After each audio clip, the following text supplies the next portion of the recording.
nós vamos continuar falando sobre perseverança. Olha, aquele que perseverar até o fim será salvo.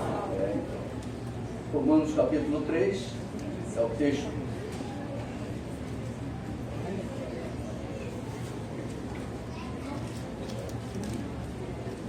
Versículo de número 23. A Bíblia diz: pois todos pecaram e carecem da glória de Deus. Né? Os irmãos já guardaram esse versículo no coração. É um versículo que já tem batido aí durante uma sequência longa, mas é importante, né? Uma das técnicas da gente poder guardar é a repetição. O sistema de repetição é um sistema muito aplicado na área de ensino, que você possa registrar no fundo do teu coração, no fundo da tua alma, as verdades de Deus. Então, nós não podemos abrir mão da palavra de Deus, mesmo que ela seja repetida. Nós comemos feijão com arroz todo dia, né? E ninguém aqui se enjoa do feijão com arroz. E a palavra de Deus também, ela sempre fala. O espetáculo do Natal aqui não foi novidade para ninguém. Todos nós já conhecemos a história, mas ela precisa ser repetida, para ser guardada, registrada no nosso coração. E nós estamos falando do milagre da glória de Deus. Exatamente, esse versículo 23 fala que o homem carecia, quer dizer, ele era carente, ele era pobre da glória de Deus. Então ele não conhecia a glória de Deus. A palavra de Deus conta a história do primeiro homem que caiu, né, e foi expulso da presença de Deus. Então ele ficou distante da glória de Deus, da presença de Deus. E nós temos ensinado que tanto Deus quanto a sua glória são inseparáveis. Então, quando uma pessoa se distancia de Deus, está distante da glória de Deus, está carente da glória de Deus.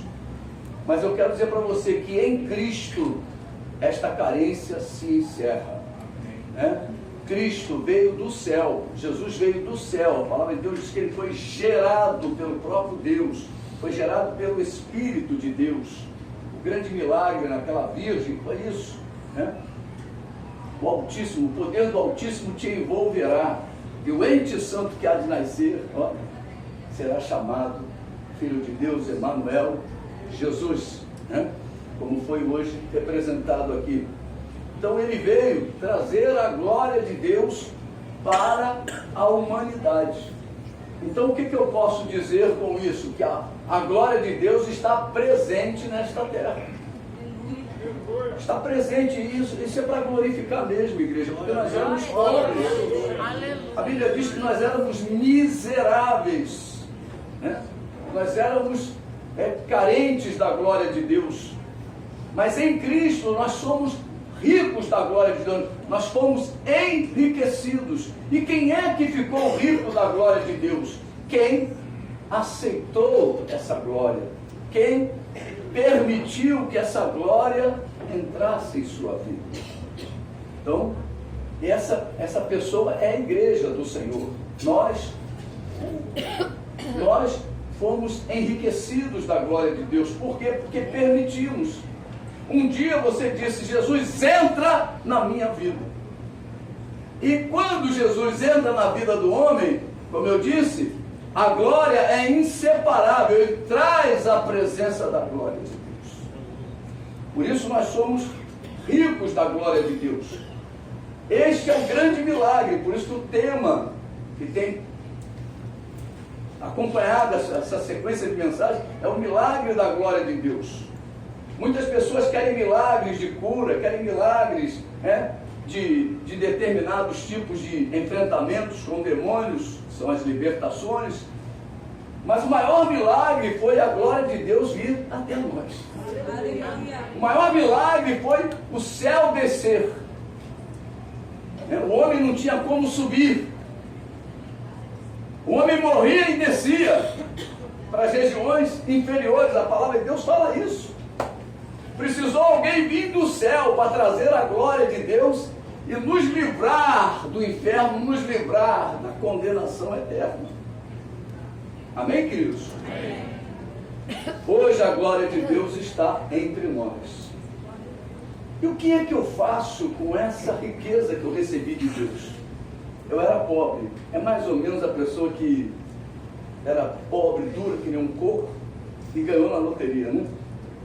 Agora ela tem dinheiro aberto, e como gastar esse dinheiro?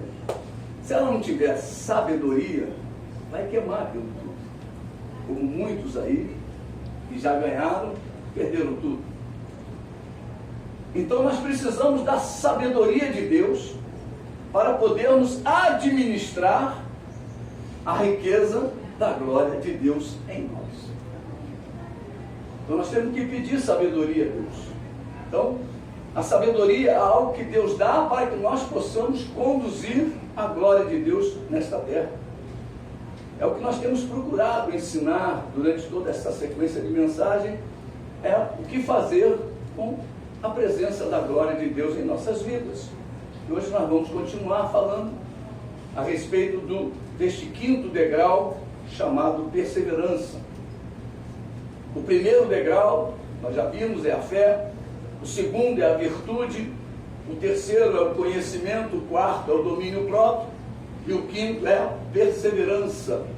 Tem mais o sexto, o sétimo e o oitavo, né? A palavra de Deus fala que é a piedade, a fraternidade e o amor. Nós vamos falar um dia sobre isso, né? E nós temos usado este versículo já durante essas 36 semanas.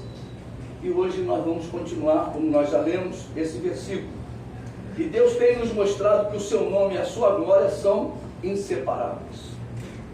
E que não existe a possibilidade dele honrar os ídolos e nem dividir a sua glória.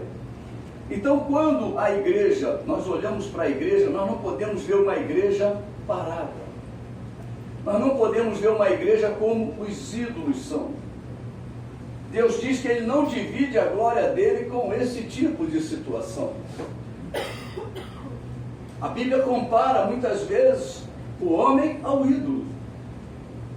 Assim ficam todos aqueles que o adoram e que o fabricam. Os que fazem os ídolos e os que o adoram se tornam semelhantes a ele. Então nós, como igreja do Senhor, nós não podemos ter em momento algum qualquer tipo de idolatria na nossa vida. Nós temos que eliminar isso. A idolatria é uma destruição na igreja. A igreja, quando ela permite a entrada desse tipo de pecado, esse tipo de demônios, porque são espíritos malignos que trazem a idolatria, levam a igreja à imobilidade. Se torna como os ídolos. Tem vista, tem olho e não vê, tem mãos e não apalpam, tem pés e não anda. A igreja parada, é uma igreja imóvel, é uma igreja que não se movimenta, é semelhante aos ídolos. E Deus diz que Ele não divide a glória dele com esse tipo de situação. E por quê? Porque Deus é Espírito, Deus é cheio de glória e majestade, e Deus separou a glória dele para que nós pudéssemos ter experiências com ela. Esse deve ser o objetivo de todo crente em Jesus Cristo. Eu quero ter experiências com a glória de Deus, com a presença de Deus. E Deus separou um povo para vencer. E os vencedores são todos aqueles que fazem parte da sua igreja. Então nós que já aceitamos a Jesus Cristo, você que já entregou a tua vida para Jesus, eu quero dar um recado de Deus para você. Deus diz que você agora pode vencer. Deus te tornou vencedor. E agora o que eu preciso fazer para vencer as batalhas e as pelejas? É isso que Deus fala na sua palavra, que nós precisamos colocar em prática. Tem muito crente derrotado, tem muito crente aí que está sendo pior do que o mundo. Mas por quê? Porque não querem aprender a se tornar vencedores. E Deus separou um povo para se tornar vencedor. Se você faz parte da igreja do Senhor Jesus, você pode estar passando pelo que for, mas Deus lhe diz que você é um vencedor. Meu irmão, passar por lutas e dificuldades, essa Bíblia diz que toda a irmandade passa. toda a irmandade. Não é problema de igreja A, de igreja B, de igreja C, não. É porque é inerente à vida do ser humano. As lutas, meu irmão, quando a Bíblia fala da casa edificada na rocha, na areia, ele fala que o vento vem, a chuva vem, muitas águas vão vir, mas a que está na rocha, vence. Aquela que está em Cristo, vence. Jesus é a rocha. Se você estiver em Jesus, você vai vencer. Mas o que é estar em Cristo? O que é estar com Jesus? É você permanecer na glória de Deus, ou permitir que a glória de Deus permaneça em você. Né? É uma união, é uma aliança. A Bíblia chama isso de pacto. Né? O Velho Testamento foi feito por meio de pacto. Então, aliança. E no Novo Testamento, a Bíblia chama o que Jesus fez na cruz como a nova e eterna aliança. O pacto de Deus no Calvário foi realizado por Jesus. E ali Jesus decretou a vitória da sua igreja. As portas do inferno não prevalecerão contra a minha igreja. Amém, igreja? Então nós precisamos passar pelo que for. Nós somos mais do que vencedores. Mas Deus lhe diz que você é um vencedor. Deus te separou para vencer. Deus é Espírito e isto é uma verdade absoluta. Deus é Espírito. Nós não podemos materializar Deus em nada. Não materialize a tua fé. A fé da igreja é uma fé viva. Todas as bênçãos estabelecidas por Deus para a nossa vida, para nossas vidas, deverão ser obtidas no nível espiritual. Tem que ser neste nível. Nós não podemos materializar nada. Se você materializar, a tua fé é igualzinha de um espírita, de um católico, de uma pessoa que tem fé nas coisas visíveis. Efésios capítulo 1, versículo 3.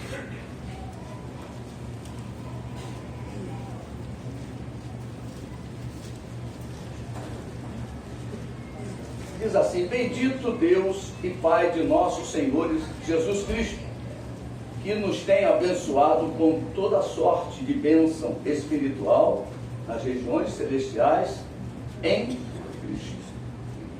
Bênçãos espirituais. Então o que a igreja tem que fazer?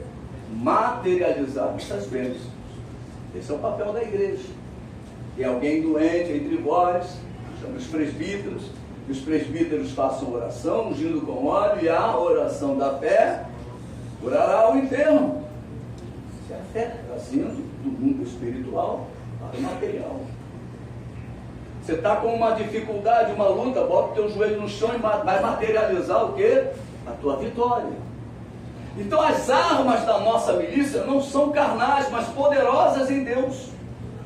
Amém, queridos? Então nós temos que aprender a usar aquilo que Deus nos deu, as ferramentas que Deus nos deu. Se você for mexer numa parte elétrica da tua casa, ou do teu carro, você vai precisar de um alicate com capa, senão tu vai levar choque, né? Você vai ter que ter chave de parafuso especial, apertar um parafuso sextavado, um parafuso, sei lá, aquele Phillips, né? A de fenda, você vai precisar de ferramentas. Com Deus é a mesma coisa, tem pelejas que você vai precisar de ferramentas. Em janeiro nós vamos estar dando sobre batalha espiritual, sobre ferramentas. Quer ver uma ferramenta que você muitas vezes empurra com a barriga? Louvor. A Bíblia diz que no louvor, Deus coloca emboscadas para o nosso inimigo. E muitos irmãos chegam depois do louvor, chegam no meio do louvor, na igreja. Nós precisamos entender que aquilo ali é uma arma poderosa de Deus para a igreja, o louvor. Uma arma poderosa na área financeira é dizimar e ofertar. São ferramentas de Deus. Mas muitos irmãos não querem, não se envolvem com a obra de Deus. Como é que Deus vai se envolver com a tua casa, com a tua família? Aleluia. precisamos. A Bíblia fala sobre isso, né? Encherei fartamente os teus celeiros. Por quê? Porque você honrou o Senhor com os teus bens e com as delícias de tudo a tua vida. É isso, é assim que funciona. Mas nós queremos que Deus mexa no nosso celeiro, mas nós não queremos mexer nos celeiros de Deus, que é a sua igreja, que é a sua casa. São contrapartidas que Deus fala na sua palavra. Tudo que Deus nos deixou se encontra nas regiões celestiais em Cristo Jesus. E para serem alcançadas necessitam do nosso esforço.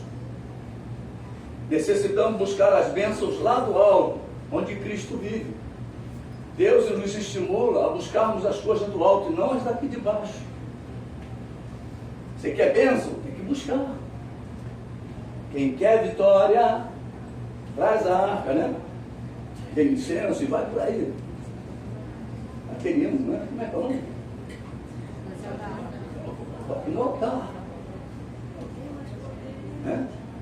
Então você começa a ver ali as condições, tem que fazer. Não adianta só ficar pedindo, me dá. Deus está falando de você. Não vai fazer nada. Nós precisamos nos envolver com a obra de Deus. Necessitamos buscar as bênçãos lá do alto. Em Cristo nos tornamos espirituais. Sem Jesus você é um homem natural. Um homem natural, ele não tem vida espiritual. Quando nós entregamos a nossa vida para Jesus, o nosso espírito recebe vida, recebe luz.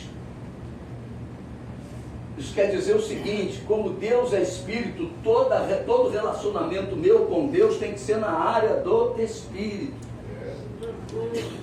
Eu não posso tratar meu relacionamento com Deus com o meu corpo, com o que eu vejo.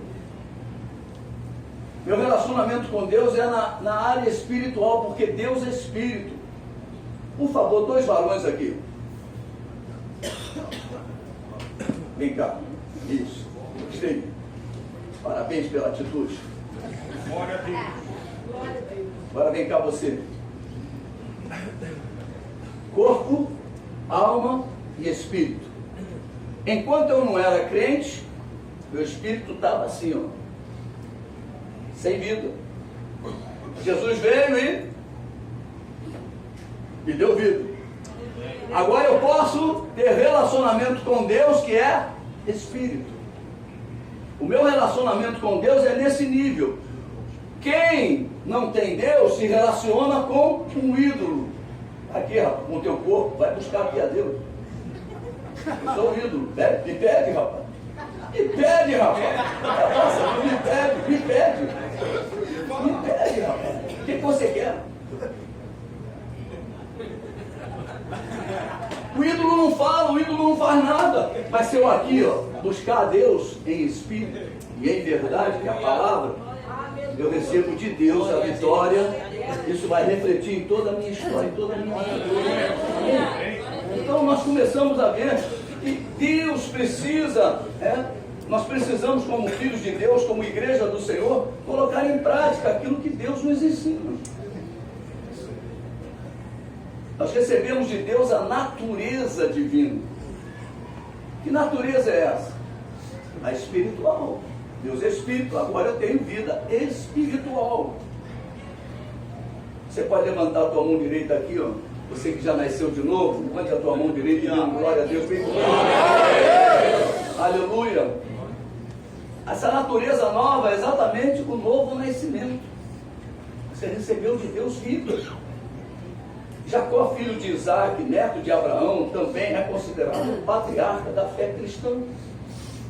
Em muitas ocasiões, o Senhor Deus manifestou-se como o Deus de Abraão, Deus de Isaac e o Deus de Jacó. E Deus revelou a Jacó numa visão espiritual.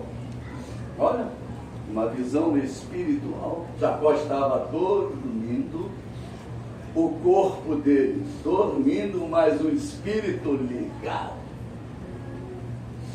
Você entendeu? Diga amém. Amém. O espírito dormindo, mas o corpo dormindo, mas o espírito ligado. Aí Deus dá o espírito Jacó uma visão. Você quando dormir, meu irmão, por isso que a Bíblia diz, até quando você dorme, Deus te abençoa. Glória a Deus. Porque você tem vida espiritual. Glória a Deus. Aleluia. E ele aqui diz, olha, capítulo 28 de Gênesis. Hoje não vou me preocupar com a hora não. Hein? A culpa é do louvor. A culpa é do coral. Aleluia. Estou brincando, hein, irmão? Aleluia. Versículos 10 em diante. Né? Deus revelou a Jacó uma grande escada. Partiu Jacó de Berseba e seguiu para Arã. Tendo chegado a certo lugar ali, passou a noite, pois já era sol posto, tomou uma das pedras do lugar, fê-la como seu travesseiro e se deitou ali mesmo para dormir. E sonhou, exposta na terra, uma escada cujo topo atingia o céu. E os anjos de Deus subiam e desciam por ela. Perto dele estava o Senhor. E lhe disse, eu sou o Senhor, Deus de Abraão, teu pai, e Deus de Isaque, a terra em que estás, em que agora estás deitado, eu te darei a ti e a tua descendência.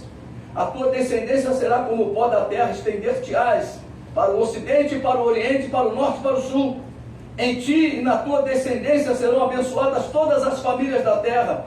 Eis que eu estou contigo e te guardarei por onde quer que fores, e te farei voltar a esta terra, porque te não desampararei, até cumprir eu aquilo que te hei referido.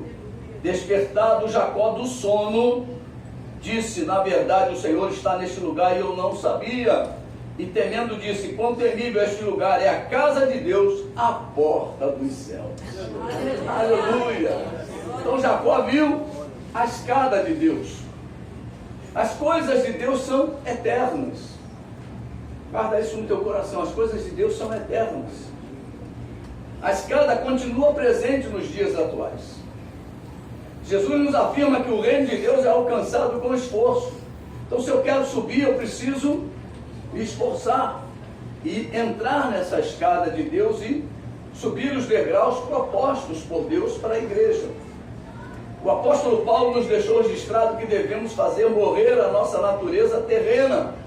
Isto aponta para um grande esforço, meu irmão. Fazer morrer a natureza terrena é um grande esforço de cada vida cristã. Está pensando que é brincadeira? Verdade. Você querer e não poder? Você quer, mas não pode. Tudo me é lícito, mas nem tudo convém. Então nós precisamos fazer morrer a velha natureza. E essa é uma atitude o quê? Como é que eu vou aprender a dizer não à minha natureza terrena? Através da palavra de Deus. A palavra de Deus vem, entra na minha vida e faz a transformação que Deus quer que seja feita. Nós precisamos aprender que é pela palavra que nós vamos nos tornar santos. É a palavra de Deus que vai te santificar. Você tem que amar o momento da palavra. Você não pode ficar aí achando a palavra hoje está longa, está chata. A palavra é que cura, a palavra é que liberta, a palavra é que santifica. É a palavra que faz esta obra nas nossas vidas, irmãos. Nós não podemos abrir mão dela. Não pode ter culto só de louvor. Tem que ter um momento da palavra, porque a palavra vai trabalhar. A palavra vai mudar a nossa natureza. A palavra vai fazer com que você comece a ser santo. Aleluia. O apóstolo Pedro nos afirma que necessitamos associar determinadas condições à nossa fé. Se tem fé em Jesus, você agora precisa anexar a esta fé coisas importantes na tua vida, na tua história, para alcançarmos o que? O amor. Deus é amor. Você quer alcançar a presença de Deus? Você precisa anexar a tua fé, associar a tua fé coisas que Deus diz que precisam ser associadas. Mas não podemos ficar alheios àquilo que Deus determinou para nós, para a sua igreja. Em 2 Pedro, capítulo 1,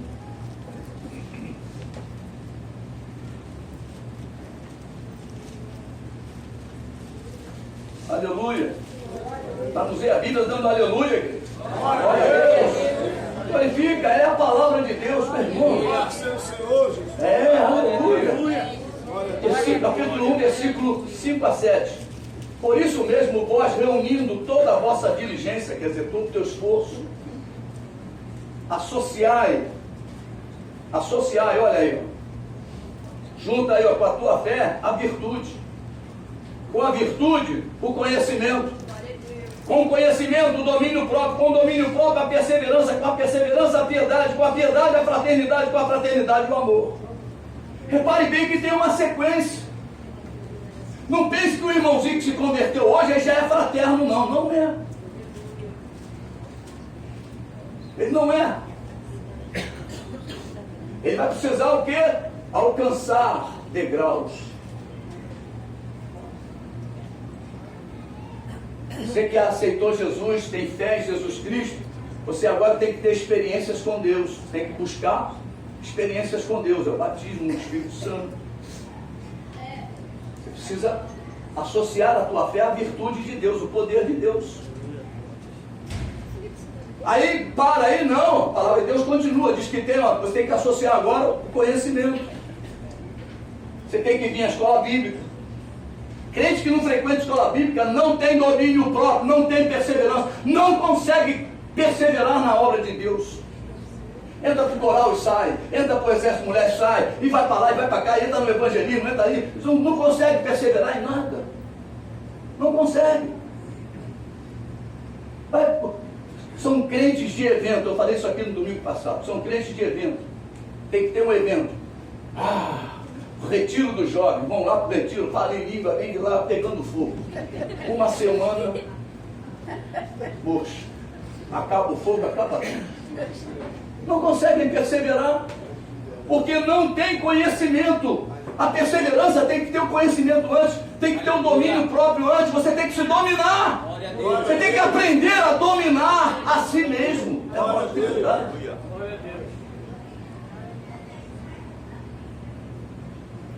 Eu não vou no ensaio do coral hoje, porque hoje tem novela, é o último capítulo. Pelo amor de Deus, que domínio próprio não tem? É verdade? Hoje eu vou chegar atrasado no culto, porque o Flamengo está jogando. Pelo amor de Deus. Meu Deus! Meu Jesus! O Flamengo sempre é vice, meu Deus do céu. Tomou o lugar do Vasco. É triste, mas é verdade. Desculpe os flamenguistas, mas está difícil. Mas é verdade, irmão. Olha só, as pessoas não perseveram, não têm domínio, não sabem dizer não. O que é mais importante na tua vida, meu irmão? É a tua salvação ou são as coisas daqui da terra? Você tem que botar isso na balança. O que é mais importante na minha vida? Glória a Deus.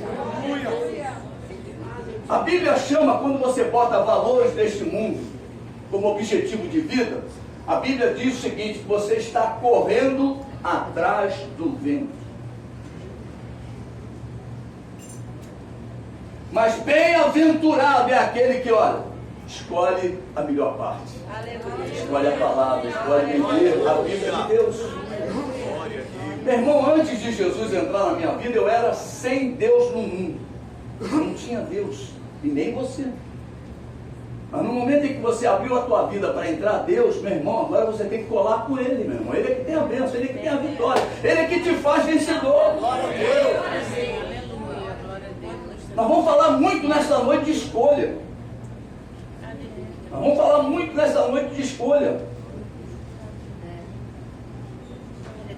Essa situação que Pedro fala, juntar com a tua diligência, a tua fé, a virtude, o conhecimento, do conhecimento, o domínio próprio, do domínio próprio, a perseverança, da perseverança você vem com a piedade, da piedade você associa a fraternidade para chegar no último degrau, que é o amor. Nós podemos identificar isso como se fosse uma escada, nós temos feito isso aqui. Há uma escada diante de Deus, e foi o próprio Deus quem a estabeleceu. No Velho Testamento, Jacó viu a escada, só transitavam anjos. No Novo Testamento, quem transita nessa escada são os santos. É você que tem que estar nessa escada. Porque quando o crente cai, é um problema, cai da escada mesmo. Quem já caiu da escada sabe que o tombo é feio, né? Então, fique firme na escada. Qual degrau que você está? Olhe para o próximo, vai para o próximo. É isso que você tem que se esforçar, levantar o pezinho. Subir a escada não é mole não, meu irmão. Você tem que subir a escada. Você tem que ascender. Você tem que buscar as coisas do alto, onde Cristo vive. Esta foi a maior revelação recebida por Jacó.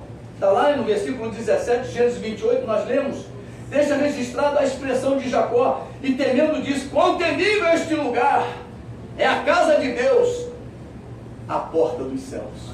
Meu irmão, a escada que Deus colocou você no primeiro degrau, que é a fé, você está no caminho de Deus. Você está à porta de Deus. Aleluia. Nós entramos, estamos na porta de Deus.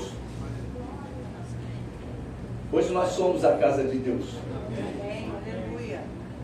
Você crê, diga glória a Deus. Hoje nós somos a porta dos céus. Você crê, diga amém. Hoje nós fazemos parte desta escada. Meu irmão, a escada agora é cheia de crente. Você faz parte da escada. Deus, quando olha a escada dele, vê você na escada. Ele te vê na escada. Ele não te vê fora da escada. Você precisa entrar nessa escada. Se você desceu dessa escada por qualquer motivo, hoje é noite de você voltar correndo para essa escada.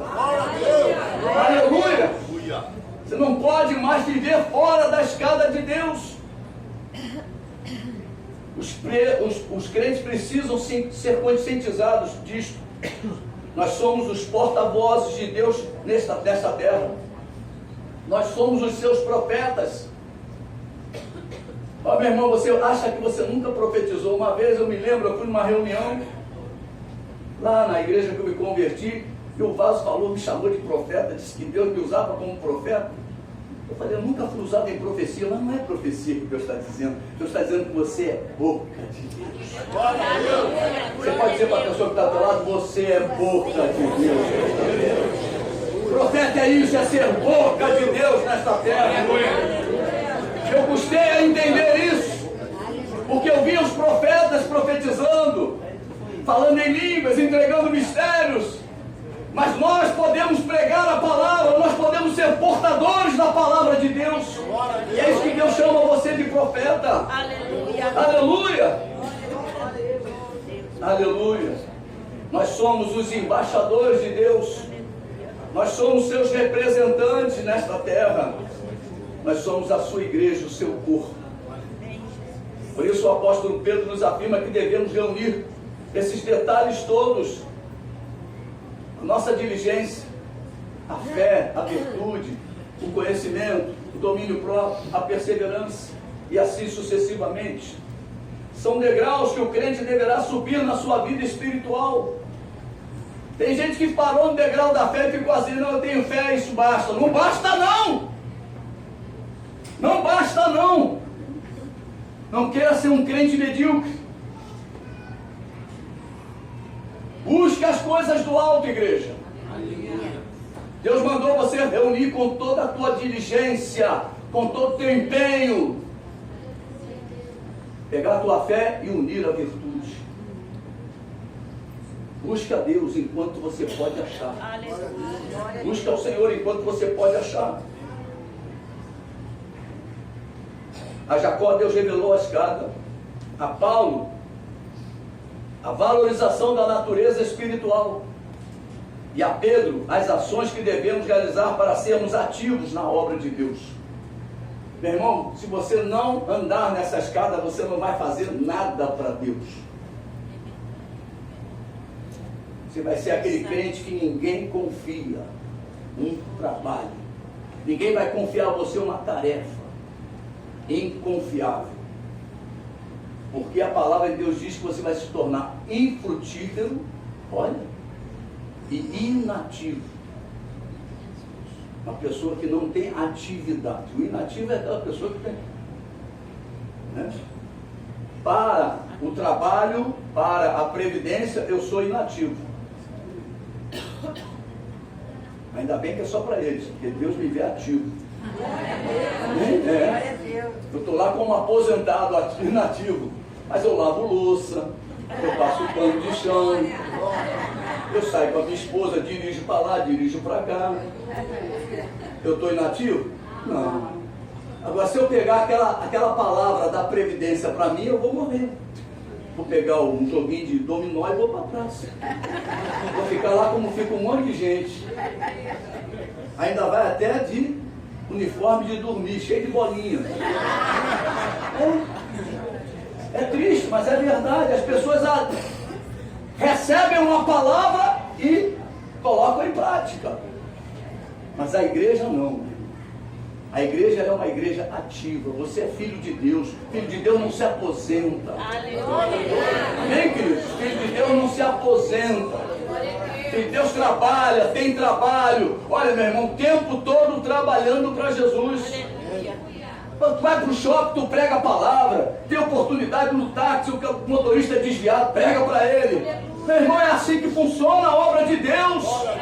Não vai querer um dia só pregar de púlpito. Meu irmão, isso aqui é uma outra coisa. Ao mundo inteiro, o púlpito está lá fora. O púlpito é lá fora, o púlpito é o mundo. Nós precisamos colocar em prática isto. Em certa ocasião atrás, algum tempo atrás, 1 ano, 2 anos mais ou menos, o Alan me procurou: pastor, Deus está colocando no meu coração formar uma banda de pagode para evangelizar, para fazer a obra de Deus, para ganhar os pagodeiros, para ganhar essa turma da festa de São Jorge, para ganhar essa turma toda. Falei, amém, faz. A banda está aí, já está até gravando CD, não é isso? Até gravando CD. Aí já está com a agenda cheia, indo para muitos eventos e as pessoas recebendo aquela palavra, porque a música é um instrumento, mas a palavra é a ferramenta de Deus. Aleluia. Amém, queridos? Amém. A ferramenta de Deus é a palavra. Glória a Deus. São os degraus que o crente deverá subir na sua vida espiritual. Você pode falar para o teu irmão: tem degraus diante de você. Continue falando para ele assim: Deus espera que você suba estes degraus. A fé em Jesus Cristo, fala para ele, nos levou ao primeiro degrau da escada de Deus. Olha, mas tem muito degrau para você subir. Tem muito degrau. Temos falado a respeito desses degraus, já falamos do degrau da fé, do degrau da virtude, do degrau do conhecimento, do domínio próprio e do degrau da perseverança. Hoje nós vamos continuar falando, né? E domingo próximo passado nós temos muitos exemplos de perseverança. Falamos da família de Ló. Ló e suas filhas não pararam de correr. Falei muito de curiosidade. Crente curioso fica no caminho. A mulher de Ló: não olhe para trás. Por que eu não posso olhar? Por que eu não posso olhar? Eu vou olhar. Eu estou com vontade de olhar. Eu quero saber o que está ocorrendo. Para de ser curioso. Para de ser curioso. A mulher de Ló olhou para trás e ficou. Mas as outras, as duas filhas de Ló: não olha não, minha filha. Porque a vontade humana é de olhar para trás. A vontade humana é de parar. É de colocar a curiosidade em prática. Você não pode ser curioso. Né? Crente curioso, tem uma pegadinha que fica um buraco assim, e ficavam lá dentro eles cantando 99, 99. Aí o curioso botava a cara. Quando botava a cara, recebia mais uma tortada. 100 curiosos, 101 e vai gente botando a cara ali para receber uma tortada na cara. Crente curioso recebe do diabo torta na cara. Amém, queridos?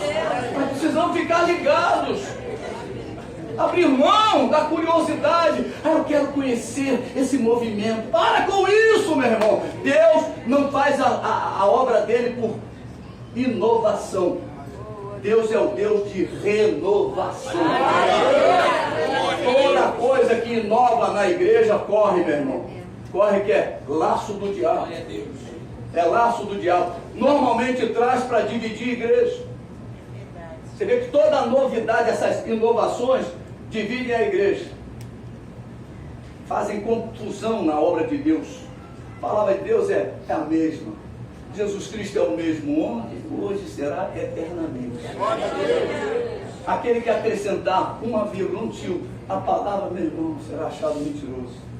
Não diminua nem acrescente, para que não seja achado mentiroso. Isso, a palavra de Deus fala isso. Então Ló era uma família que uma pessoa naquela família de 4 era curioso. Ou então onde tiverem 4 crentes, um é curioso. Ou pelo menos os 4 são curiosos, mas um coloca em prática a curiosidade. Um recebe torta na cara. Então nós precisamos ficar atentos. Eles perseveraram até alcançar a salvação. Também falamos da vida de Jó. Durante todo o seu sofrimento, não pecou contra Deus, perseverou em fidelidade. Falamos do ministério do profeta Jeremias. Ele não cedeu, mesmo sendo perseguido por todos aqueles que viviam na sua época. Meu irmão, você tem sido perseguido? Não se preocupe. O importante é o final das coisas. Aleluia. Amém. O final das coisas. Ele perseverou em seu ministério. Falamos também da vida do rei Davi. Davi era muito jovem quando foi ungido rei de Israel. E Davi foi levantado pelo Senhor como rei, enquanto Saul reinava. Davi creu na unção que recebera através de Samuel. Davi creu que a glória do Senhor estava sobre a sua vida. E Davi creu na obra que Deus havia realizado em sua vida. Você precisa ser uma pessoa que acredite no que Deus fez. O que Deus fez na tua vida? Deus já te perdoou dos seus pecados todos. Deus te lavou. Deus te justificou. Você agora está limpo diante de Deus. Você pode agora se apresentar diante de Deus. O que te impede? O que te impede? A tua vaidade? O teu querer? Repare bem, tem que fazer morrer a velha natureza, como Paulo fala. Nós precisamos tomar atitudes de cristãos. Meu irmão, seria muito fácil, ser, na hora da decisão, o que escolher.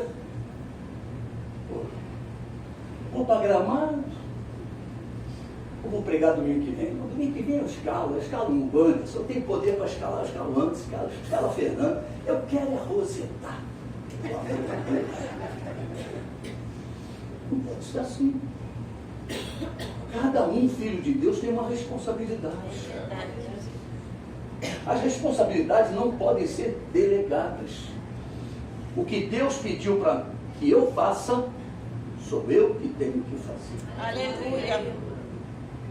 Por isso que a Bíblia chama de ministério pessoal. Você tem um chamado individual diante de Deus.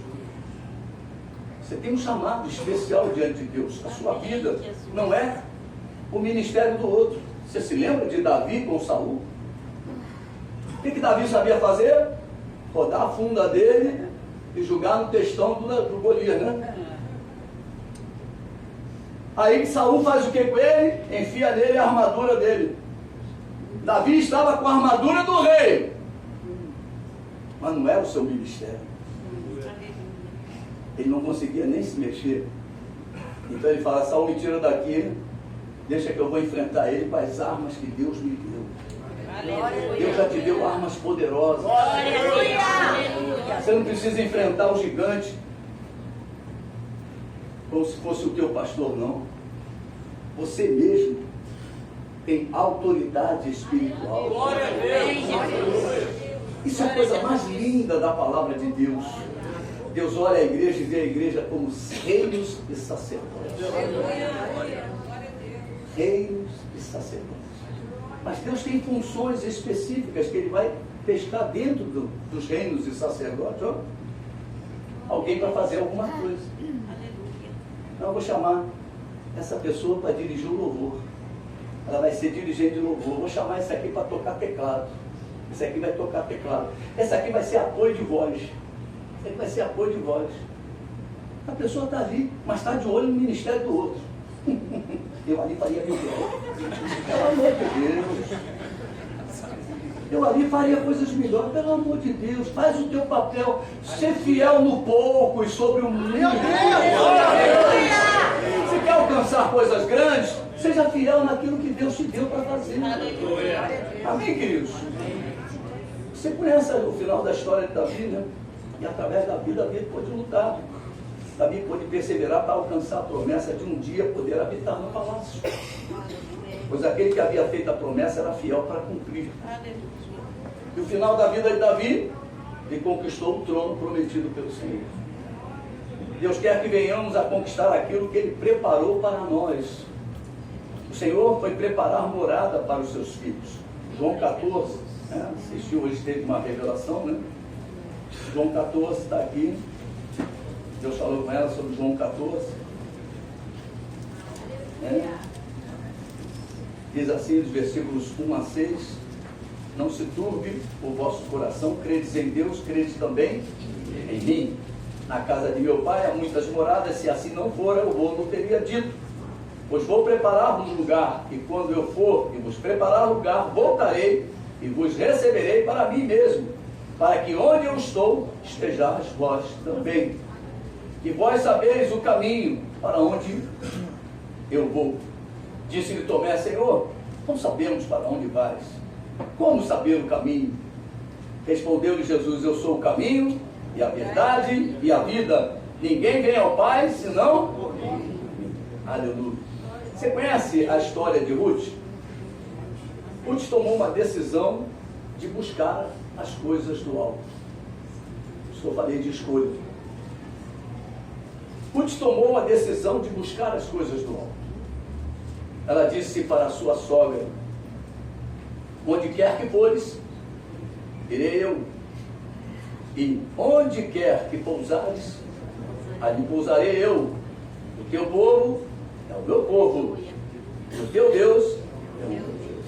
Que coisa boa. Glória a Deus. Que sogra boa é essa? Ruth, capítulo 1. Ruth, depois de Juízes, tá?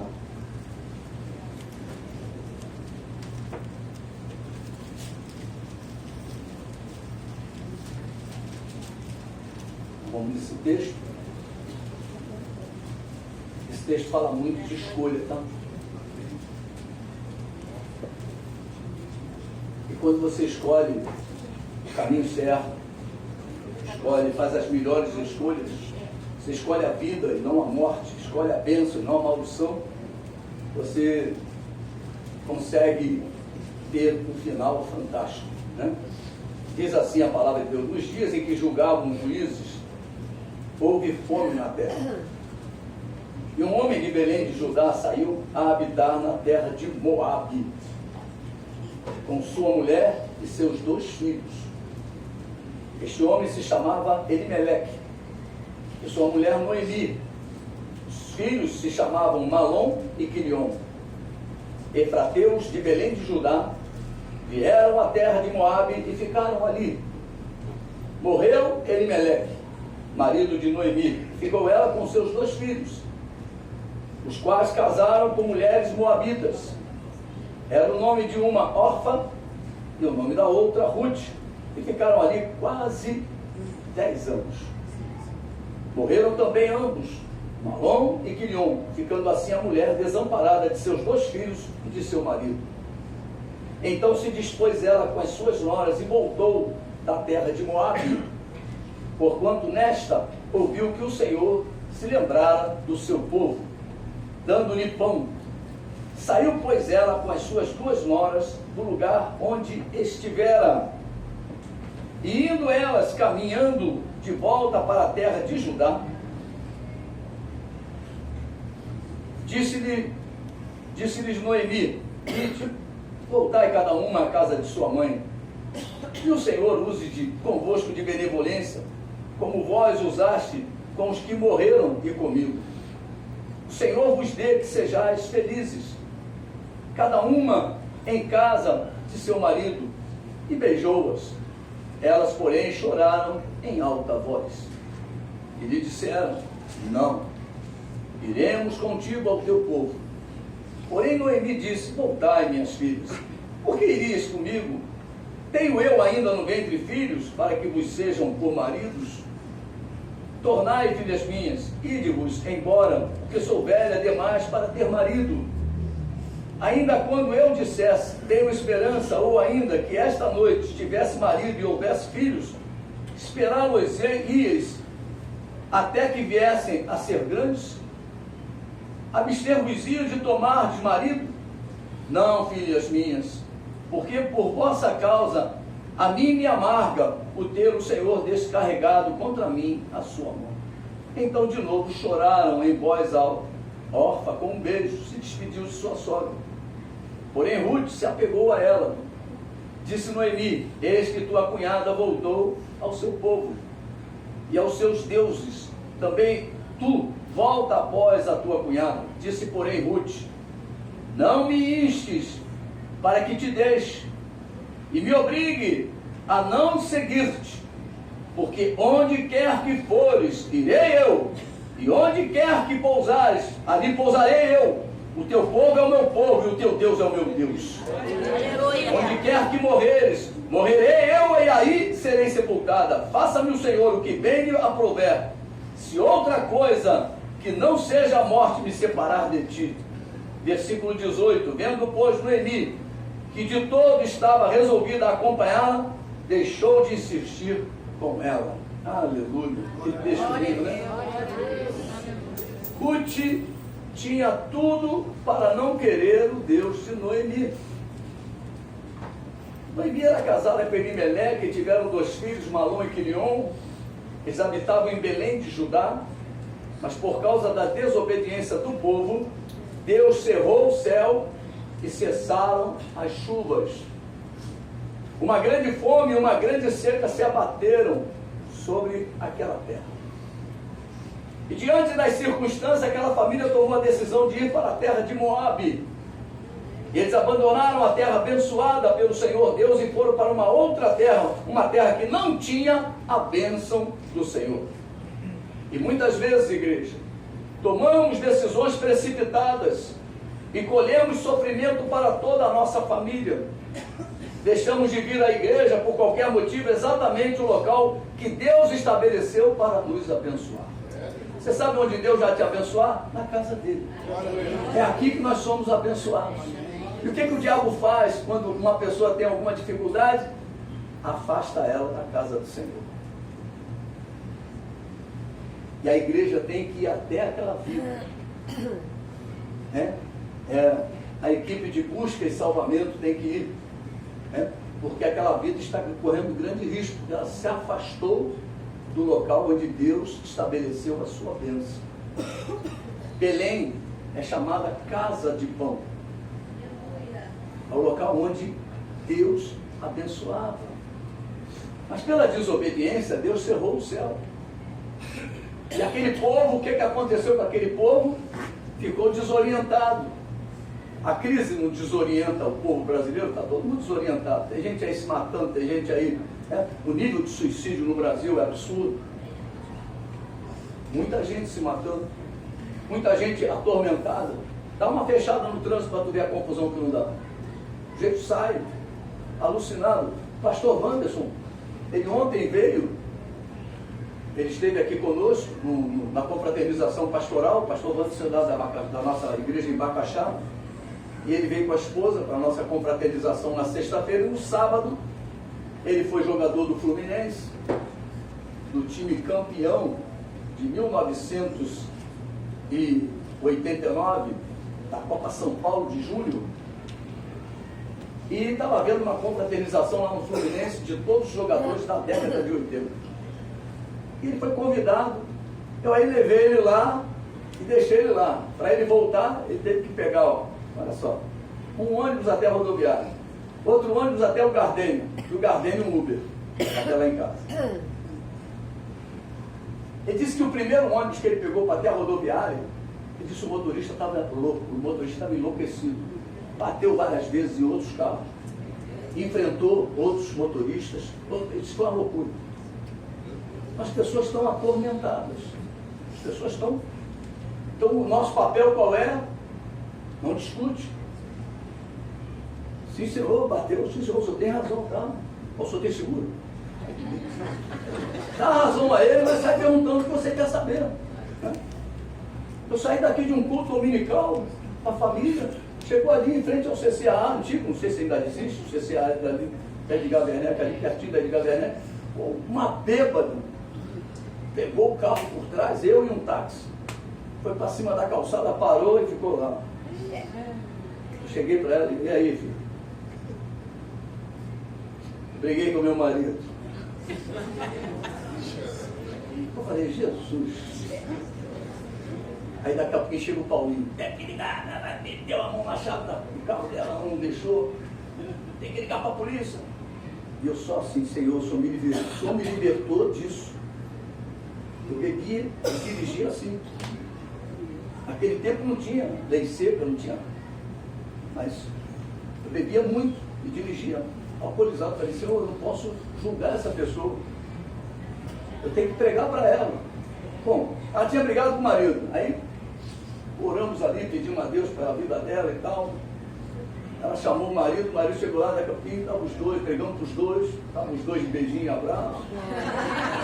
E eu com o carro batido, o taxista lá. Mas graças a Deus consertou tudo, seguro, consertou tudo. É resposta branda. Então, ele tem que conduzir as coisas com calma, com tranquilidade.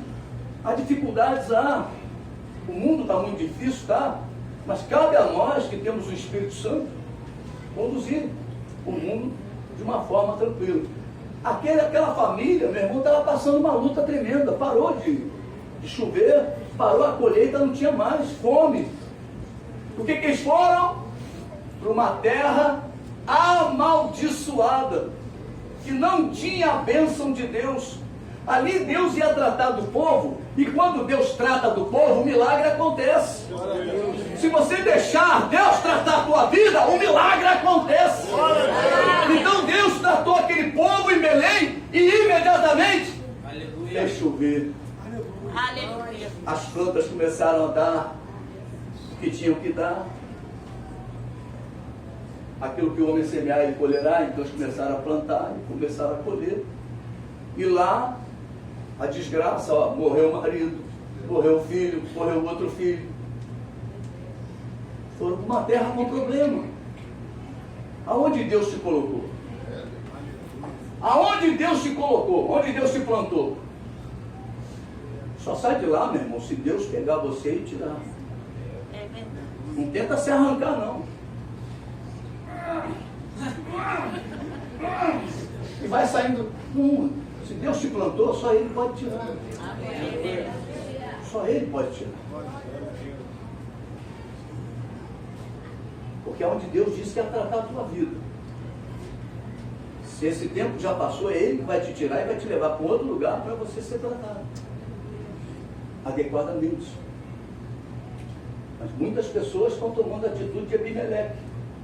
Pega a família e vamos. Aí começam a vir os desastres. Morreu ele, a mulher ficou viúva. Uma mulher de Deus, a Noemi, devia ser uma mulher de Deus, porque ela transmitiu para as suas noras a fé. Orfa e Ruth, é isso? Orfa e Ruth, elas tiveram o mesmo diálogo, tiveram os mesmos sentimentos, todas as duas choraram, todas as duas disseram que seguiriam a sua sogra, mas por ela insistir, Orfa não teve o quê? Perseverança. Orfa voltou, mesmo tendo conhecido, ouvido falar do Deus de Israel. Noemi era uma mulher de Deus. Você pode estar vivendo o drama que for, mas você não pode perder a tua identidade. Noemi era uma mulher que tinha identidade de cristã, de Deus. Ela mesmo vivendo aquele drama de perder marido e 2 filhos, ela não perdeu a sua identidade com Deus. Ela transmitia para as suas 2 noras a glória de Deus, o agir de Deus. Mas Noemi, imagina as noras falando, Noemi, que Deus é esse que mata teu marido, mata os teus 2 filhos? Ela fala, Deus é bom e a sua misericórdia dura para sempre. Aquelas mulheres doidam, né? Porque as coisas de crente não dá para entender muito não. É pela fé mesmo. É loucura para os que se perdem, mas para nós é poder de Deus. Deus tinha um plano na vida de Noemi, através da sua nora, Ruth. E aí ela continua. Ruth persevera e volta para aquela terra. E ali Deus faz um grande milagre na vida de Ruth, né?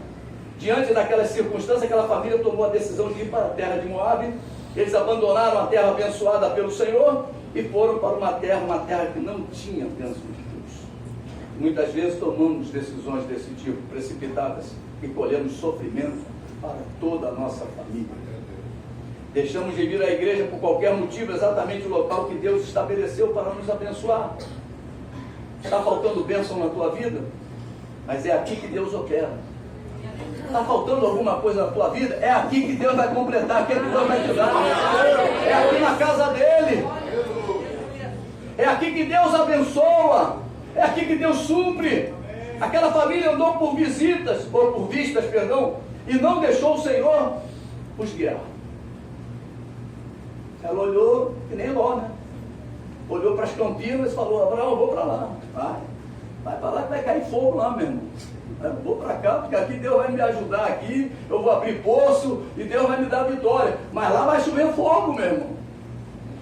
Meu irmão, não anda porque você vê, anda pelo Senhor. Deixa o Espírito do Senhor guiar a tua história, a tua vida, guiar a tua família. Aqueles que são guiados pelo Espírito de Deus, diz Romanos 8,14, são filhos de Deus. Noemi tomou a decisão de voltar para Belém. Meu irmão, a Bíblia diz, lembra-te de onde caíste. Lembra-te de onde caíste. Noemi parou e falou, tem que voltar para Belém. Deus já está abençoando lá. Porque Deus é vitória, Deus é bênção, Deus é suprimento, Deus é vida. Ele soube que o Senhor se lembrara do seu povo. Você sabe quem é que vai se lembrar de você? É o Senhor. Você está passando um aperto? É o Senhor que vai se lembrar. Você está passando por qual a situação que você está passando? Deus é que vai se lembrar de você. Mas você tem que fazer Deus se lembrar de você.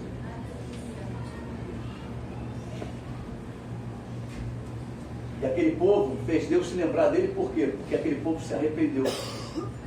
E aí Deus voltou a dar pão para aquele povo. O Senhor nunca se esquece de nós. Nós estamos escritos na palma das suas mãos. Amém? Pode demorar um pouquinho, mas a bênção chegará. Você pode dizer isso para o teu irmão, pode demorar um pouquinho, meu irmão. Mas a sua bênção chegará. Durante este retorno para Belém, de Judá, Noemi e suas duas noras tomaram decisões importantes. E com certeza as duas noras, Noemi, Orfa e Ruth, ouviram falar do Deus de Israel. Noemi era uma mulher temente a Deus, as suas duas noras devem ter aprendido muito com ela. Sabemos que a fé vem pelo ouvir a palavra de Deus. Não pare de falar da palavra de Deus com a sua família, com seus filhos. Porque se você deixar de falar, meu irmão, o diabo vai falar. E depois para tirar os espinhos, tirar as lutas todas que o diabo arma dentro de uma família, é muito maior o trabalho. Começa a semear. Vai educando teus filhos na casa do Senhor, vai ensinando a eles. Parece que você não está vendo resposta, mas vai ensinando. Vai ensinando. Daqui a pouquinho você vai ver Deus usando aquela vida. Com certeza havia fé no coração daquelas duas noras. Com certeza elas ouviram falar dos grandes feitos do Senhor para com o seu povo Israel. Elas sabiam sobre a virtude do Senhor. Com certeza Neemias ensinava às suas duas noras o temor do Senhor. E elas passaram a conhecer o Senhor, Deus de Israel.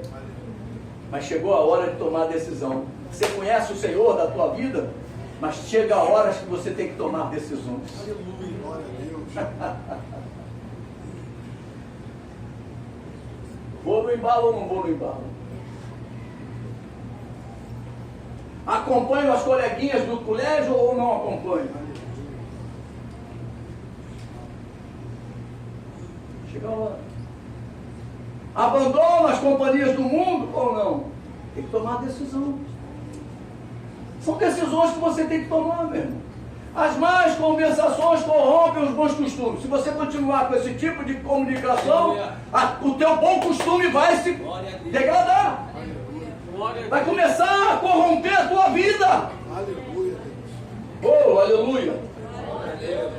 Deus exige de todos os seres humanos uma tomada de decisão.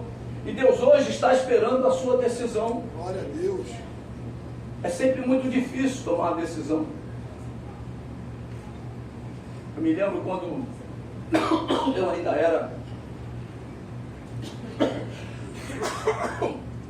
era ímpio e minha esposa estava grávida, meu primeiro filho,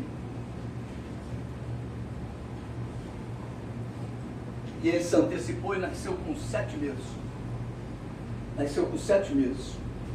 Nasceu aqui. Ele nasceu com dificuldade respiratória. E o médico disse para mim, olha, é bom remover ele. E o outro disse, é bom ficar aqui. Deixa aqui que ele está sendo bem tratado. Não é CTI, mas ele está com a medicação correta e tal. E o outro médico falou, leva ele para o CTI, porque ele pode ter qualquer problema, ele vai ter socorro. Aí o que eu fiz? Eu era católico. Eu fui lá para o quintal do hospital. O nome do hospital era Hospital Evangélico. Olha que coisa. Aí na Tijuca. Eu fui para um lugarzinho lá, que era um gramado, olhei para o céu estava todo estrelado. Olhei para o céu e falei, o que eu vou fazer? Falei, Senhor. Aí fui tomar a decisão. Levei o guri para um outro CTI, fora do hospital, ambulância própria e tal.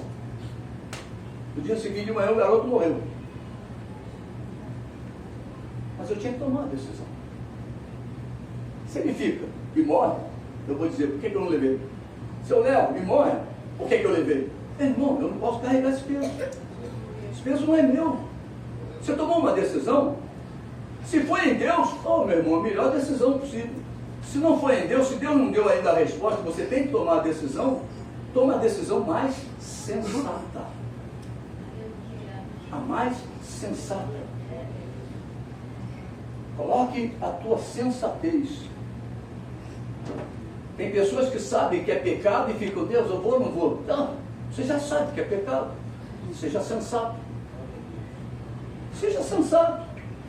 Sonhei com um cachorro. Joga ou não jogo? Pelo amor de Deus, meu. Sonhei com um jacaré essa noite. Joga ou não joga? Não joga. Seja sensato. Pede a Deus discernimento. Vai ver que o jacaré está querendo te abraçar. Não é verdade? Então nós começamos a ver essa situação. Assim é nos dias de hoje, irmão. Muitos fazem a opção errada de permanecer longe da casa do Senhor. É aqui que se encontram as bênçãos do Senhor. É na casa do Pai que somos abençoados. Amém? Amém. Aleluia. O que aconteceu aqui? Eu não sei, tudo bem. Estou no final também. Mas olha, o que eu quero dizer para você, tome a decisão correta. Deixa Deus dirigir a tua vida. Amém. Glória a Deus. Ruth teve a sua história linda, incluída na descendência do Messias. Ela agora se tornou esposa de Boaz. Como o exército de mulheres canta, se tornou a dona do milharal. Se tornou a dona do milharal. Olha só. Foi lá, colhei espiga e tal, ia ser bonita. Boaz botou os olhos nela, também Deus estava no negócio. E aí, dali veio a descendência, o descendente chamado Davi. E louvado seja o nome de Jesus. Nós, quando aceitamos Jesus, nós entramos também para a família de Deus. Nós passamos a ser irmãos do Senhor, passamos a ser filhos de Deus. Ele passa a ser o nosso Pai. Amém? O convite que eu vou fazer hoje é simples. Você que está precisando tomar decisões e que está com muita dúvida, não sabe o que vai fazer. Por que você está com dúvida? Porque você não quer crescer no conhecimento de Deus. Quem tem conhecimento não tem muita dúvida, não. A dúvida vem quando você desconhece a vontade do Senhor. E a Bíblia chama a igreja a conhecer a vontade do Senhor. Você precisa conhecer a vontade do Senhor, que é boa, perfeita e agradável. Deus quer fazer um milagre na tua vida, mas você precisa fazer a sua parte. Você tem que associar coisas à sua fé. Você precisa tomar atitudes. Estamos chegando no final do ano, já não tem mais escola bíblica esse ano, nem no início do ano que vem, mas em fevereiro, nós vamos voltar a estudar a palavra. E cabe a você tomar as decisões. Sair do imobilismo, deixar de ser ídolo na casa do Senhor. Tem um monte de cristão ídolo. São Joaquim, São Anderson, né? É por aí, São João, né? Santa Cecil. Santa Cecil de Cássia, essa daí. Minha filha de Cássia, essa era Cecil de Cássia. Deve ser lá a parenta dela. Agora, eu fiz um negócio. Nós começamos a ver coisas interessantes. Mas tem crente que não faz nada. Estão aí como ídolos, sem vida na casa do Senhor. Mas nós somos uma igreja viva. Deus disse que botou vida em nós. Essa vida precisa brotar na tua vida. Amém? Vamos ficar de pé. Hoje o culto foi quase todo sentado. Você deve estar cansado de estar sentado.